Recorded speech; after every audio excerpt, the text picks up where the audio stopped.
Bismillahirrahmanirrahim. Assalamualaikum warahmatullahi wabarakatuh. Selamat pagi, siang, sore, ataupun malam seluruh mahasiswa Poltekkes Kemenkes Bandung. Atau kamu yang nonton, ada yang bukan mahasiswa Poltekkes Kemenkes Bandung, gak apa-apa. Salam kenal ya dari saya. Perkenalkan, nama saya Putri Wiliania Ramadanti, tapi teman-teman bisa akrab manggil saya Ana aja. Di sini saya sebagai host dalam BEM Talk episode 3 dengan tema Cerita Pengabdian Melalui Nusantara Sehat. Sebagai tenaga kesehatan, pasti teman-teman tahu dong apa itu Nusantara Sehat. Tahu nggak? Betul banget, Nusantara Sehat itu merupakan salah satu program dari Kementerian Kesehatan untuk memeratakan tenaga kesehatan ke seluruh Indonesia. Tapi gimana sih caranya? Saya juga masih belum tahu nih ya. Nah, saat ini kita akan terhubung dengan salah satu narasumber yang saat ini beliau sedang melaksanakan program Nusantara Sehat tersebut. Penasaran kan lebih lanjutnya kayak gimana? Sama saya juga. Yuk kita langsung undang aja. Halo Kang Rizkar. Halo Kang Rizkar. Halo Ana, apa kabar? Alhamdulillah sehat selalu. Gimana nih Kang Rizkar sendiri, kabarnya sehat? Alhamdulillah sehat juga, walaupun ya dalam keadaan pandemi tapi harus sehat ya gak sih? Ya betul banget. Apalagi Kang Rizkar sendiri sekarang sedang menjalankan kegiatan Nusantara Sehat di Maluku ya Kang ya? Iya betul, di Kabupaten Kepulauan Aru, Maluku. Ya betul banget. Ya alhamdulillah teman-teman, sekarang kita sudah bergabung bersama Kang Rizkar Maulana Raditya. Beliau merupakan alumni dari Poltekkes Kemenkes Bandung. Dan sedikit saya akan mengulas tentang rekam jejak beliau ketika menjadi mahasiswa. Beliau pernah menjadi sekretaris kabinet di Kabinet Membangun BEM Poltekkes Kemenkes Bandung, lalu menjadi sekretaris jenderal di organisasi Forkompi pada tahun 2017 sampai 2018. Hebat banget ya, dan hebatnya lagi sekarang beliau menjadi tenaga kesehatan yang terpilih untuk menjalankan program Nusantara Sehat di Maluku. Oke, kita akan mengulas banyak nih dari Kang Rizkar tentang Nusantara Sehat. Gak apa ya Kang ya? Oke mantap, lanjut aja Ana. Oke. Ya Kang, tadi itu saya sudah menyampaikan sedikit tentang Nusantara Sehat itu apa. Jadi yang saya tahu nih, Nusantara Sehat itu merupakan program kerja dari Kementerian Kesehatan Republik Indonesia, Juru Nusantara. Nah, bener nggak sih Kang statement saya tadi, atau mungkin ada tambahan dari Kang Rizkar sendiri? Boleh. Oke, ya. Betul banget Ana. Jadi memang untuk Nusantara Sehat itu program unggulan dari Kementerian Kesehatan untuk pemerataan tenaga kesehatan di daerah-daerah DTPK dan juga DBK. Apa sih DTPK? DTPK itu daerah terpencil, perbatasan, dan kepulauan. Dan DBK itu daerah bermasalah kesehatan. Jadi artinya kayak gitu. Sehingga Nusantara Sehat adalah program Kementerian Kesehatan untuk pemerataan tenaga kesehatan. Jadi Nusantara Sehat itu ada yang tim, ada yang individual juga. Kalau yang tim itu ada dari dokter gigi, terdiri dari dokter gigi, tenaga perawat, tenaga kebidan, terus analis kesehatan lingkungan, kesmas, terus apoteker atau tenaga farmasi. Jadi itu sih kalau untuk tenaga kesehatan yang tergabung dalam tim. Kalau yang as individu itu dikembalikan lagi dari individunya, mau apapun profesinya, yang termasuk dalam 9 profesi yang harus ada di puskesmas sebagai fasilitas kesehatan primer. Jatuhnya memang dia bisa daftar baik itu di kategori yang perkotaan, desa terpencil, sangat terpencil, atau di DBK tadi. Oke, kalau Akang sendiri sekarang tuh di tim atau yang individu? Kalau sekarang saya di Kepulauan Aru, Maluku, masuknya ke Nusantara Sehat tim base. Jadi saya tim ada kecuali dokter dan dokter gigi. Saya timnya kecuali dokter dan dokter gigi. Oke. Jadi 9 tenaga kesehatan yang harus ada di puskesmas itu bisa masuk dalam program Nusantara Sehat Tim dan bisa juga individu ya Kang ya. Oke, menarik banget nih. Sekali. Jadi pada intinya Nusantara Sehat itu tentang pengabdian kepada masyarakat Indonesia, terlebih yang ada di pelosok ataupun kekurangan tenaga kesehatan di sana, ya Kang ya? Iya betul. Intinya itu kerja di puskesmas terus pengabdian lagi. Menarik banget nih. Kebetulan saya juga pengen nih Kang nih untuk gabung menjadi Nusantara Sehat nanti ketika udah lulus. Jadi pengen tahu nih sekalian buat teman-teman calon tenaga kesehatan lainnya, gimana sih Kang proses pendaftaran untuk menjadi Nusantara Sehat ini? Untuk daftar di Nusantara Sehat, yang pasti kita harus sehat secara jasmani rohani, memenuhi segala bentuk registrasi ataupun berkas-berkas yang diperlukan sebagai persyaratan di awal. Harus punya STR kalau tenaga kesehatan ya, harus punya surat tanda registrasi profesi, dan juga kalau untuk dokter itu dia harus sudah betul-betul dokter, bukan dalam lulusan pendidikan. Dokter ini juga sama, jatuhnya seperti itu. Lalu nanti di pendaftaran Nusantara Sehat itu ada beberapa tahap. Yang pertama registrasi. Nanti setelah registrasi itu kalau yang lulus bisa langsung ada kegiatan wawancara sama fokus group discussion. Jika sudah lulus di wawancara dan fokus group discussion, nanti ada pendidikan lanjutan. Itu dilaksanakan di BPPK Ciloto kayak gitu, sama Pusdikes TNI AD. Jadi intinya sih pendaftarannya itu nggak ribet, tapi karena sistemnya online terkadang terkendala di bentuk penguploadan, plus ada berkas-berkas yang dia punya persyaratan spesifik. Contohnya kayak foto profil, dia harus maksimal 10 KB gitu ukurannya. Kalau kurang dari itu nggak masuk. Dan nggak tahu sih ya, saya bukan panitia, cuman katanya kalau ada ukuran berkas yang tidak sesuai atau tidak terupload, malah jatuhnya nanti nggak lulus gitulah. Jadi banyak desas-desus gitulah kalau di antara para pendaftar gitu. Kalau saya kemarin bersyukurnya lancar-lancar aja, malah kalau boleh jujur ya, saya daftar Nusantara Sehat itu di hari terakhir, betul-betul di hari terakhir pendaftaran, karena waktu itu saya masih kerja di salah satu rumah sakit, jadi emang gambling gitu, kayak ya udahlah daftar aja gitu bareng-bareng sama teman dari Poltekkes Makassar. Jadi ya saya daftar, itu tuh ada proses verifikasi STR, sama proses verifikasi ijazah kalau nggak salah ya. Nah pas proses verifikasi itu cukup lama banget, apalagi karena mungkin banyak orang yang akses, si servernya tuh sering down gitu. Jadi ibaratnya kita load, dianya ya itulah gitu, perlu kesabaran lah intinya. Jadi ya saya berusaha terus kan. Sebetulnya itu pendaftaran ditutup jam 12 loh, tapi saya tetap berusaha sampai jam 1 malam, dan bersyukurnya di verify datanya pukul 1.15 gitu, pokoknya udah jam 1 malam lebih. Ya saya sih misalnya masih bisa masuk ya bersyukur, enggak juga ya udah gitu mikirnya oke, karena saya juga daftarnya nggak ada persiapan banyak gitu, cuman masukin upload berkas plus ngisi esai itu aja. Dan setahu saya pendaftaran Nusantara Sehat ini banyak banget yang jadi daftar tunggu, jadi masih banyak, terutama yang paling banyak itu perawat dan bidan yang masuk ke daftar tunggu di Nusantara Sehat ini. Dan sampai saat ini dari tahun 2015 Nusantara Sehat di launch angkatan pertama. Sekarang Nusantara Sehat sudah ada aktif sampai batch 16 atau angkatan 16. Angkatan 16 baru aja kemarin ditempatkan di masing-masing penempatan gitu.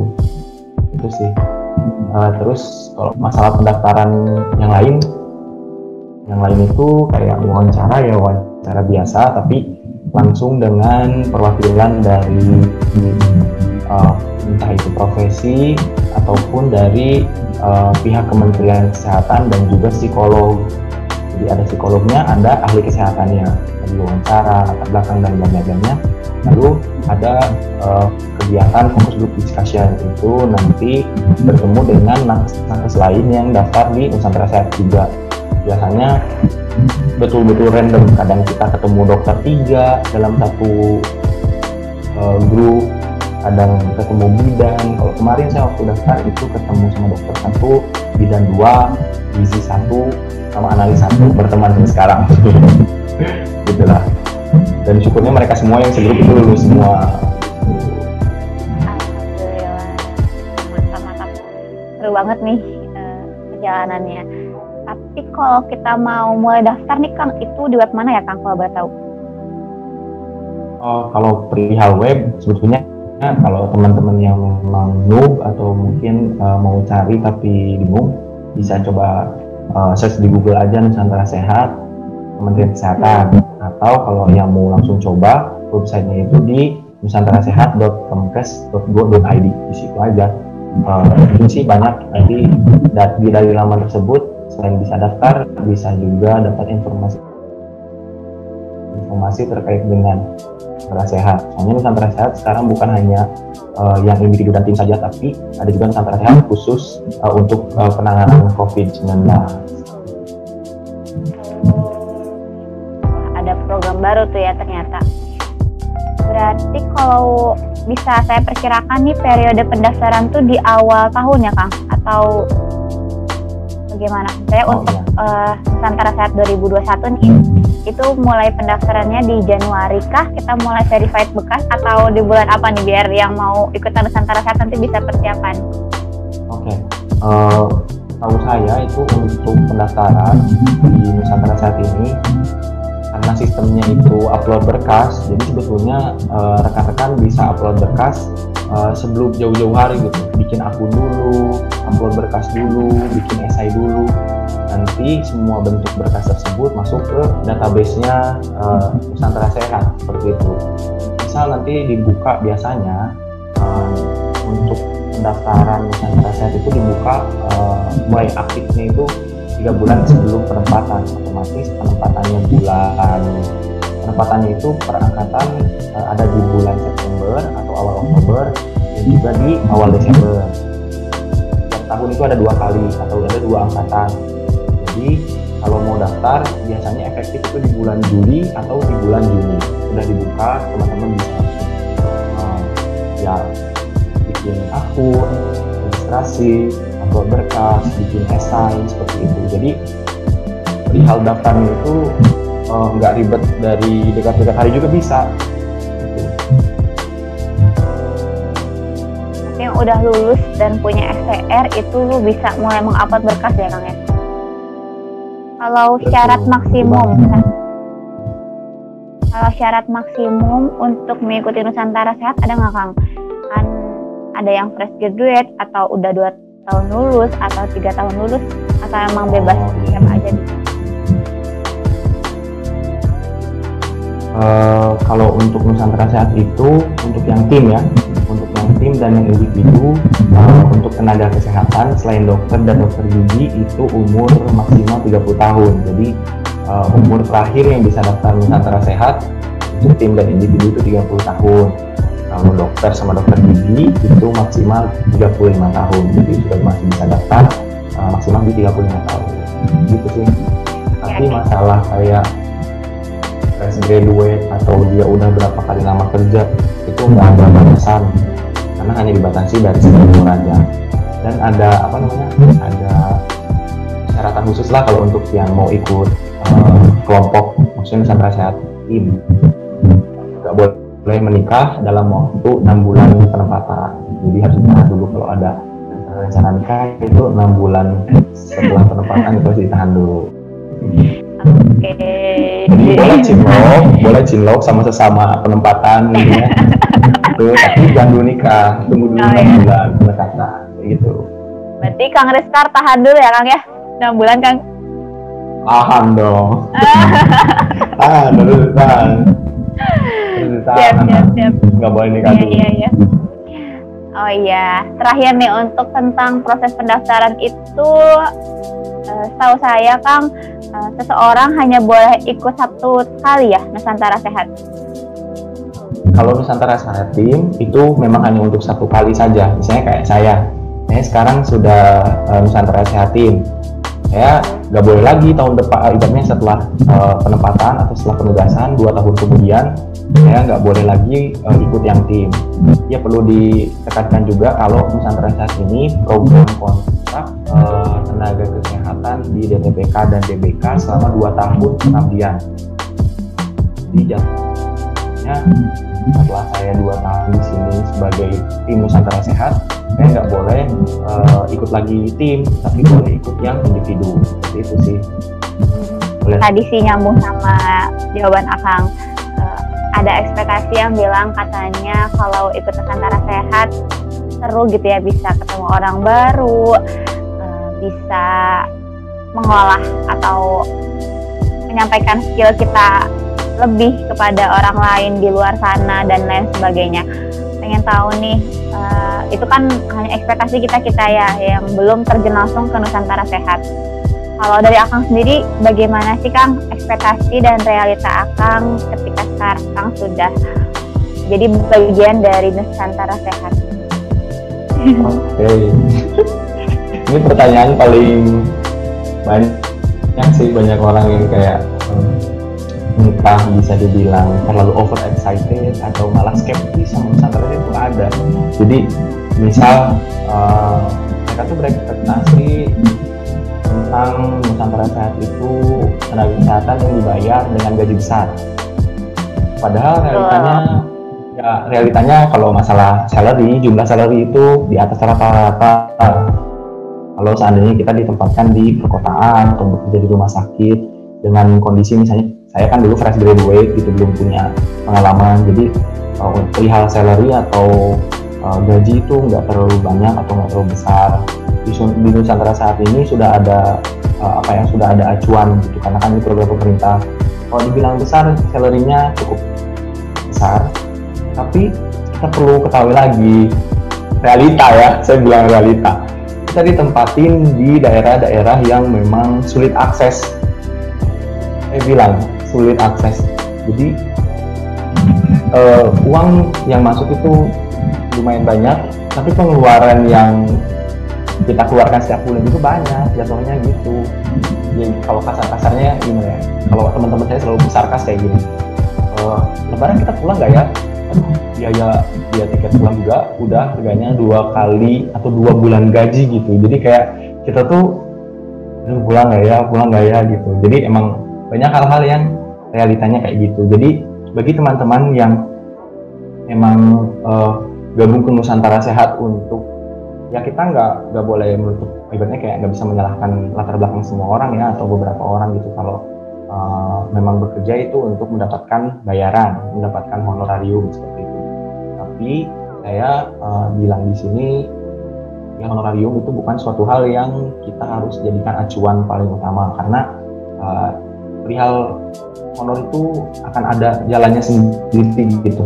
Apalagi kalau Nusantara Sehat itu ditempatkan di puskesmas, yang seperti kita tahu puskesmas itu mereka juga mengelola program. Jadi misal kalau ada program ini pasti ada insentif yang masuk ke kita juga. Jadi jangan terlalu money oriented kalau di Nusantara Sehat begitu. Boleh, maksudnya berpikir ke jangka panjang, kayak kita bikin perencanaan keuangan boleh, tapi jangan sampai dibutakan oleh keuangan tadi gitu ya. Terus ekspektasinya misal ketemu banyak orang terus ramai, realitanya juga sama kalau itu betul-betul beyond imagination, asik. Jadi seru banget gitu. Seru banget dari mulai memang gitu, awal prosesnya itu capek banget, namanya capek banget. Soalnya kalau saya kan sekarang sistemnya kayak psikotesnya online, jadi saya hanya di rumah gitu, tidak perlu mengeluarkan biaya banyak untuk misalnya tes ke regional Jakarta atau regional Semarang kah. Jadi saya nggak usah terlalu banyak pengeluaran gitu. Tapi Tapi memang ada juga kendalanya kan, kalau kita psikotes di rumah, gangguan dari adik lah apalah gitu, atau dari orang tua suruh gitu gitu kan, jadi kayak gitu lah, kayak gitu. Kalau dulu kan banyak yang masih belum pandemi itu mereka psikotes, terus wawancara, terus fokus group discussion secara langsung. Mereka harus ketemu di satu tempat, tapi biasanya dibiayai oleh pemerintah juga, jadi bentuknya imbers kayak gitulah. Kalau sekarang sih enggak, tapi memang awal itu capek memang, mulai capek hati, nge-upload gagal terus, atau kita nge-compress file nggak bisa sampai betul-betul dasar kompres, kayak ijazah 100 kilobyte, padahal kita scan itu ukurannya 4 gigabyte misalnya, kita nge-compress pakainya yang gratis, jadi kalau nge-compress nggak bisa maksimal gitu kan, itu juga jadi kayak beban hidup gitu, kitanya nggak punya modal tapi harus maksimal kan. Jadi gitulah, harus nyari aplikasi yang lain dan bla bla nya. Terus apa lagi ya, setelah capek kalau di awal, tapi setelah kayak mulai ketemu sama teman-teman, latihan itu wah keren banget gitu, karena orang-orang yang datang ke Nusantara Sehat ini dan betul-betul lulus itu mereka, kalau tim saya, mereka itu orang-orang hebat. Mereka punya pemikiran dan punya pengetahuan yang sangat banyak gitu di bidang kesehatan dan di bidang ibaratnya kemasyarakatan dan pengabdiannya. Jadi mereka punya will yang besar juga untuk bisa memberikan banyak manfaat ke masyarakat gitu sih. Dan ya kalau masalah main, jalan-jalan, terus menikmati pemandangan yang biasanya kita nggak pandang setiap hari, itu adalah nilai plus. Karena yang paling penting adalah kita dapat kehangatan dari masyarakat. Masyarakat timur tuh hangat banget gitu. Maksudnya Indonesia yang nggak saya kira-kira, saya maksudnya saya jarang menetap ya kalau di timur gitu, kayak paling ke Poltekkes Manado, ya ikatnya kayak ikut ke kegiatan-kegiatan aja gitu, nggak pernah lama dan nggak pernah betul-betul berkomunikasi intens dengan masyarakat. Nah, kalau sekarang di Nusantara Sehat, saya komunikasi sangat intens dengan masyarakat dan saya betul-betul merasakan, wah Indonesia ini kaya sekali gitu, keren banget gitu, dan keren lah pokoknya. Gabung Nusantara Sehat aja. Iya. Oke, pasti banyak banget yang udah terjawab nih ya, ekspektasi teman-teman tadi udah dibahas, dari salary, terus ketemu sama orang-orang dan lain sebagainya. Ya mungkin kalau kita ini yang ada di Pulau Jawa, karena Kang Rizkar juga dari Bandung ya Kang ya, itu akhirnya ditempatkan di Maluku. Itu apakah semuanya akan ditempatkan jauh dari domisili asal Kang, atau seperti apa? Ini pertanyaan paling bagus, karena sebetulnya ini ada hal yang menjadi pertanyaan besar juga bagi peserta-peserta Nusantara itu, karena misalnya biasanya domisili yang mayoritas kan Puncak, jadi nggak bakal mungkin ada kamu ketemu sama teman satu daerah itu yang pertama. Tapi dalam satu tim, kalau di Nusantara Sehat tim, pasti kamu akan menerima atau bersama dengan satu orang yang berasal dari daerah tersebut atau berkaitan dengan daerah tersebut. Misal, kalau di tim saya di Maluku, kami ada satu orang dari tim yang berasal dari Ambon. Walaupun dia bukan Kepulauan Aru, tapi dia dari Ambon. Jadi dari segi logat, dari segi bahasa, dari segi pembawaan, mereka sudah sama atau hampir sama dengan masyarakat-masyarakat yang ada di Pulau Aru, seperti itu. Banyak juga gitu, kayak contoh-contoh, kalau di tempat di NTT pasti ketemu sama orang di satu kelompok itu ada orang NTT-nya, tapi gak bakal mungkin lebih dari satu, gak bakal. Karena penempatannya betul-betul random, tapi dia on purpose gitu, kayak udah ada tujuannya gitu. Saya juga pernah kenal nih Kang sama salah satu Nusantara Sehat yang ditugasin di Pulau Jawa. Itu artinya, tapi beliau tuh bukan dari Pulau Jawa gitu, beliau dari Makassar kalau nggak salah. Itu artinya kalau domisili kita di Pulau Jawa itu nggak akan ditempatin di Pulau Jawa lagi ya Kang ya? Bisa jadi di Pulau Jawa. Contoh, Ada kemungkinan ya Kang ya? iya ada kemungkinan. Tapi biasanya kecil karena Pulau Jawa itu punya daerah pembagiannya yang sudah strategis kesehatan gitu. Artinya mereka terpencil atau kategori perdesaan, nggak ada yang memang kategori sangat terpencil. Dan biasa untuk yang Nusantara saat ini betul-betul ditempatkan khusus untuk daerah yang sangat terpencil dengan kategori DTPK dan DBK tadi yang saya jelaskan di awal. Jadi ada kemungkinan tapi Gitu. sangat kecil gitu. Karena kan tadi di suatu daerah pasti ada orang domisili daerah tersebut tapi hanya satu, nggak mungkin lebih dari satu. Betul. Nah, saya terpikirkan nih Kang, untuk akhir laporannya itu pasti ada ya Kang ya? Itu udah denger belum sih Kang? Susah gitu, susah.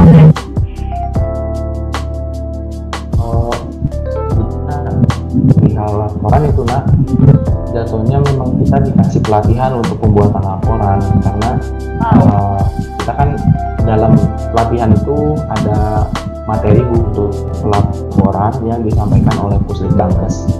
Nah, dari mulai ada laporan awal, ada laporan on job training, ada laporan awal, laporan semester 1, semester 2, semester 3, sama laporan akhir. Dan sebetulnya perihal laporan itu bukan suatu hal yang berat karena dia bentuknya administrasi. Yang berat itu pertanggungjawaban moral ke masyarakat tempat tinggal selama 2 tahun. Berat kayaknya. Kita sampai kadang kalau mikir kayak nanti setelah 2 tahun gimana ya, kayak saya suka merinding gitu ngebayanginnya karena apakah mereka akan memiliki impresi baik terhadap saya, terhadap tim saya, terus apakah mereka akan rindu saya, apakah mereka akan ya gitulah, kayak hal kayak gitu, hal-hal sederhana tapi saya ingin betul-betul tim NTS kami itu meninggalkan bekas di masyarakat gitu, meninggalkan jejak baik di masyarakat gitu. Betul banget Kang. Karena balik lagi ke tujuan dari Nusantara Sehat itu untuk pengabdian kepada masyarakat ya Kang ya, nggak jauh dari itu pasti beban moralnya itu ada untuk masyarakat. Jangan sampai kita ikutan NS malah terpatok gitu ke administrasinya aja. Ya Kang ya? Iya betul. Ya. Wah, kabar baik banget sih buat yang kadang kepikiran buat bikin laporan, tapi ternyata tadi saya dengar di Nusantara Sehat itu laporannya per semester dan ada laporan di akhir ya Kang ya, dan apalagi dibantu dengan pelatihan-pelatihan. Keren banget sih program dari Kementerian Kesehatan ini. Oke Kang, perihal ekspektasi dan realita, saya pernah dengar berita masuk bahwa alumni Nusantara Sehat kalau tugas selama 2 tahun penugasan itu bagus kerjanya itu bisa dapat beasiswa loh Kang. Bener nggak sih Kang, ada reward atau mungkin ada reward lain gitu setelah mengikuti program Nusantara Sehat? Boleh Kang? Oke, ini terima kasih sudah mengingatkan karena ini suatu hal yang motivasi lah buat tenaga kesehatan di Indonesia untuk bisa gabung di Nusantara Sehat. Betul sekali. Jadi ada reward bagi tenaga kesehatan yang telah menunaikan pengabdian selama 2 tahun di penempatan di Puskesmas DTPK dan juga di DBK untuk bisa melaksanakan reward tugas belajar tanpa ikatan dari Kementerian Kesehatan di Puskesmas dan malah setahu saya itu tidak ada penilaian bentuk kinerja apapun. Semua alumni Nusantara Sehat bisa melanjutkan pekerjaan. Saya bilang seperti ini bukan berarti saya menilaikan kinerja rekan-rekan di masyarakat ya atau di penerbatan, karena perihal kinerja itu jatuhnya ke pertanggungjawaban moral masing-masing individu. Perihal alurnya itu kita hanya misalnya setelah mengabdi 2 tahun akan dibuka pengumuman tugas belajar. Nah, dibuka pengumuman tugas belajar itu kita tinggal daftar aja ke universitas yang kita mau. Biasanya universitas dalam negeri, tapi Kementerian Kesehatan akan mengeluarkan surat edaran terlebih dahulu kalau seandainya ada atau dibuka kegiatan tugas belajar khusus untuk alumni Nusantara Sehat. Setelah ada surat edaran, di dalam surat edaran itu ada jadwal, ada alur, ada universitas yang menerima atau akan dibiayai oleh Kementerian Kesehatan jika alumni Nusantara Sehat tersebut lulus entrance atau dapat masuk di universitas tersebut. Dan udah banyak banget gitu. Biasanya sih universitasnya kayak Universitas Indonesia, Unair, Fakultas Kemenkes kayak gitu. Jadi banyak sekali universitas yang menerima mahasiswa atau menerima mahasiswa baru dari alumni Nusantara Sehat. Seperti itu. Betul sekali anak. Jadi ini salah satu reward juga. Oke, berarti tetap kananya daftar ya Kang ya? Bukan direkomendasikan Ya, oleh Kementerian Kesehatan, tapi kita tetap mengajukan diri seperti itu. Betul. Jadi Oke, gitu ya Kang ya. Berarti kita tetap harus mendaftar ke universitas terkait dan kemudian melalui alur supaya mendapatkan beasiswa dari Kementerian Kesehatan ya Kang ya. betul sekali. Oke, ada keuntungan lain nggak sih Kang selain dapat beasiswa itu? Dari segi menjadi alumnus gitu? Atau hanya itu aja?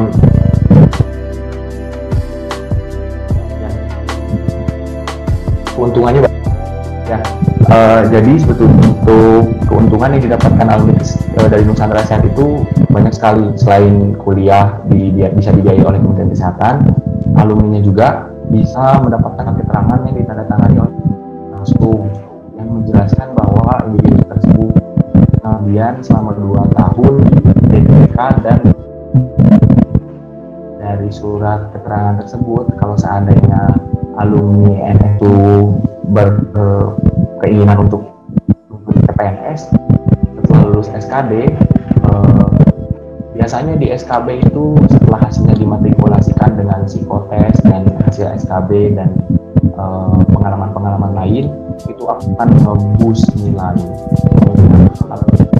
bisa masuk atau lulus CPNS. Itu sih saya dengar dari pengalaman kakak. Oke, jadi lebih dipandang gitu kali ya. Sedikit saya rangkum tadi mungkin karena kalau di saya suaranya agak putus-putus. Jadi selain mendapatkan reward lain, nanti teman-teman yang alumnus Nusantara Sehat juga akan mendapatkan sertifikat bertanda tangan Menteri Kesehatan secara langsung bahwa telah mengikuti program Nusantara Sehat, di mana sertifikat tersebut bisa dipakai untuk CPNS dan akan lebih dipandang oleh tim penyeleksi CPNS tersebut. Mau nanya nih, mungkin ya Kang, kalau ada nggak sih buat daftar Nusantara Sehat? Karena kan nilai itu pasti di Indonesia selalu jadi utama gitu ya.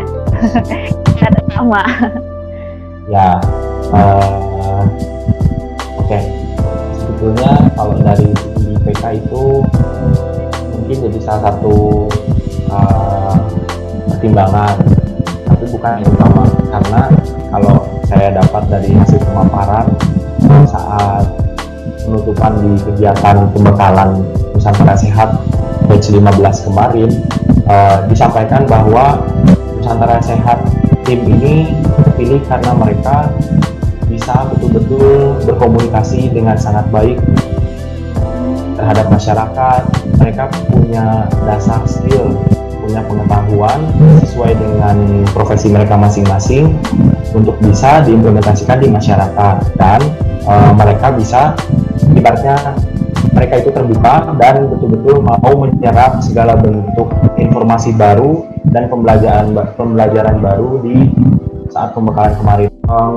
Perihal dengan latar belakang kita dulu saat jadi mahasiswa atau aktif di masyarakat itu berkaitan sekali, karena jujur ya, kita di Nusantara Sehat juga, apalagi di tim, kita mengelola tim.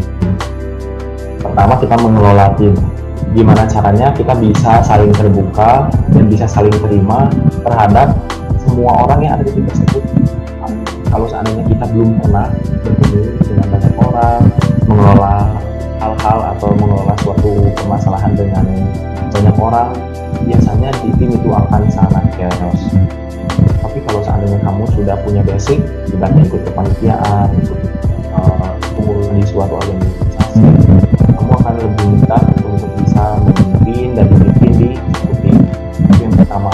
Kedua, Nusantara Sehat itu ditempatkan di puskesmas, dan seperti yang kita tahu, puskesmas itu bukan puskesmas perkotaan dengan sistem dan administrasi yang berjalan dengan lancar, karena mereka harus akreditasi dan dalam pengawasan dinas kesehatan secara ketat.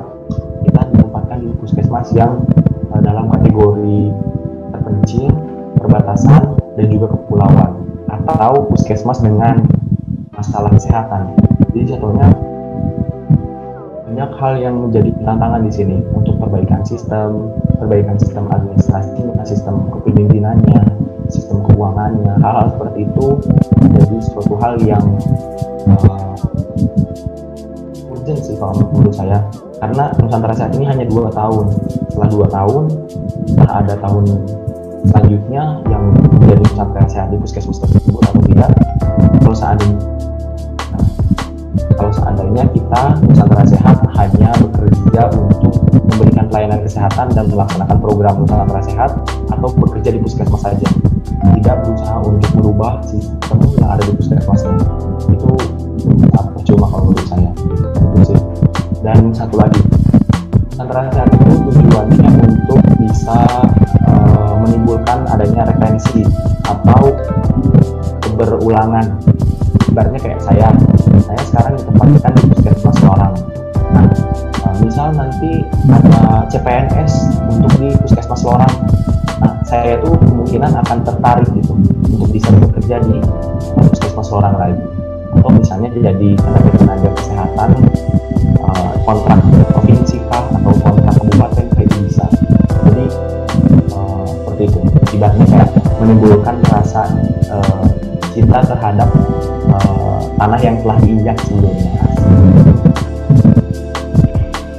Kasih ya Kang ya. Apalagi tadi tentang administrasi itu juga dipelajari di organisasi, juga dilatih di organisasi, yang pada akhirnya ketika ikutan program Nusantara Sehat itu bisa diimplementasikan untuk dibenahi sistem puskesmas yang mungkin masih berantakan dan lain sebagainya.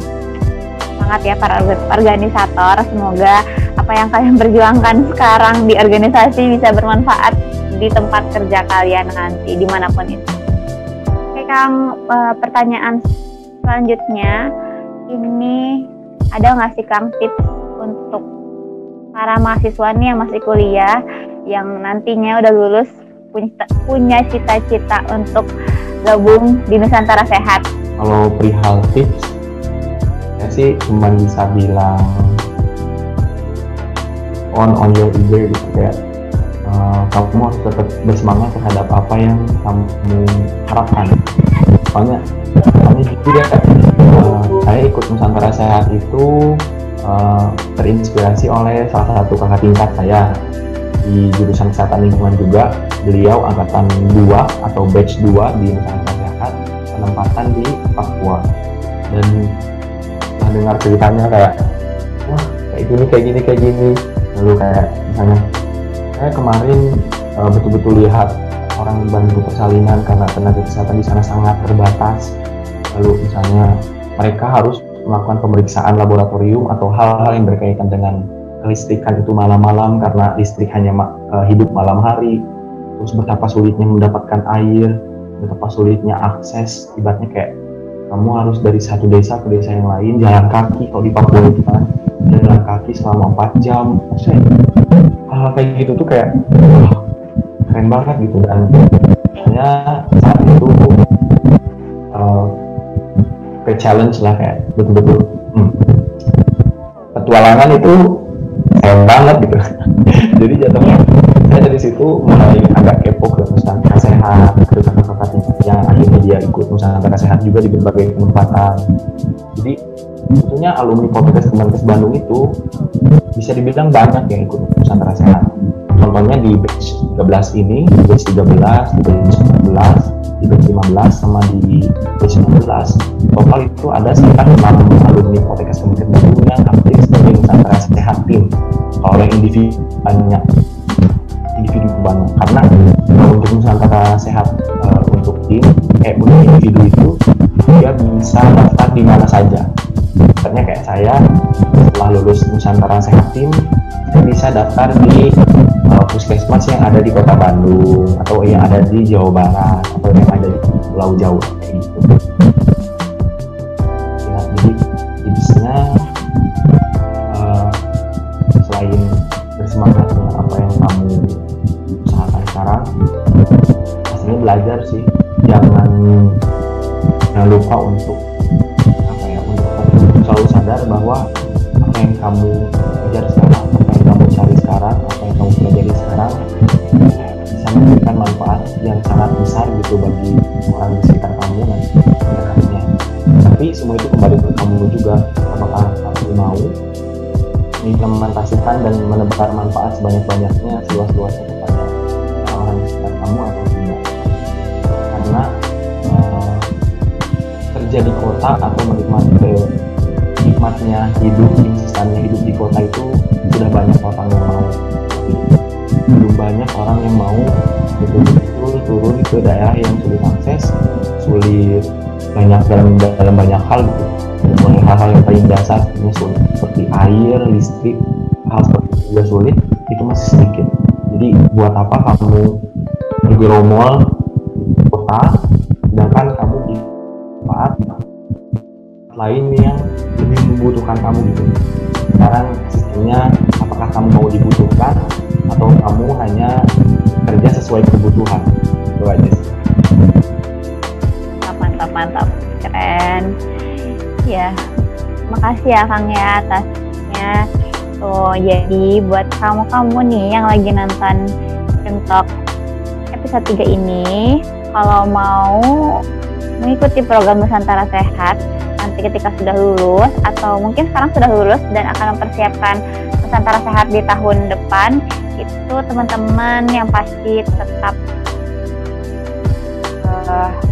be yourself lah ya, atau be on your skill, tetap melatih skill, tetap jadi diri teman-teman sebaik-baiknya, dan jangan lupa bahwa apa yang dikerjakan itu pasti akan ada kebermanfaatnya di kemudian hari.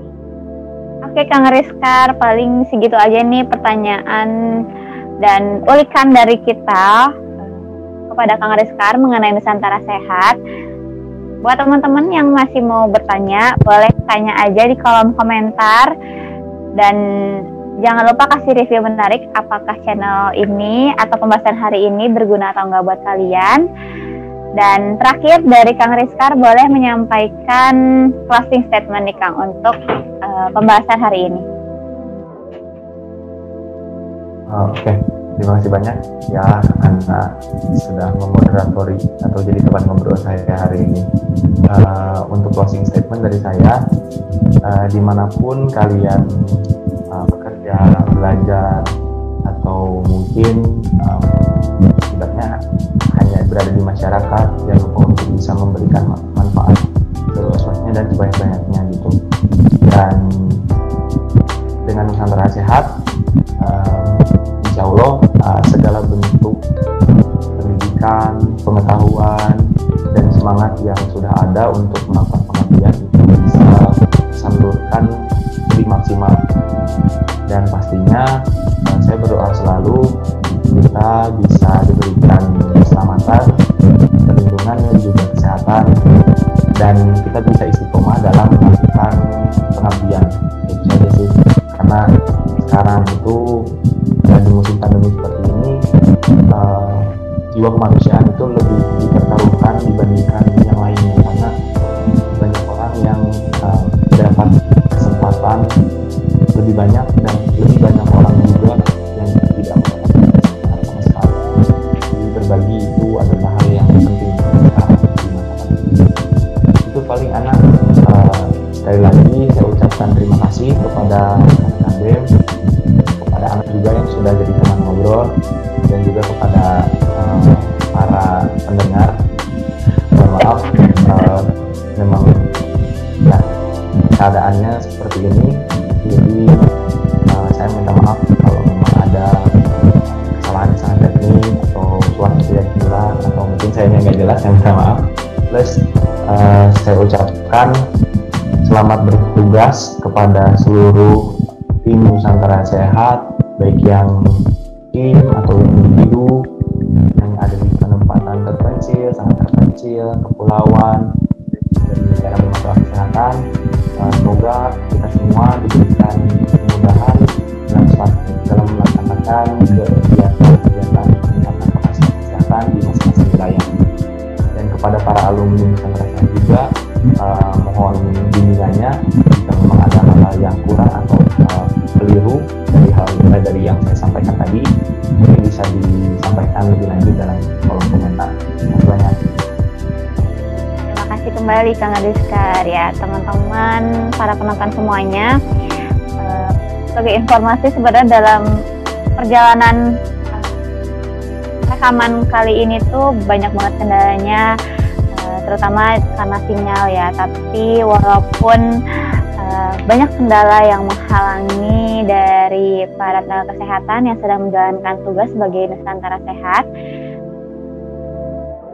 tidak menyurutkan langkah mereka untuk terus semangat dalam pengabdian dan memberikan ataupun menebar manfaat kepada sesama. Paling sedikit dari saya untuk menutup diskusi kita hari ini dalam kegiatan BEM Talk episode 3.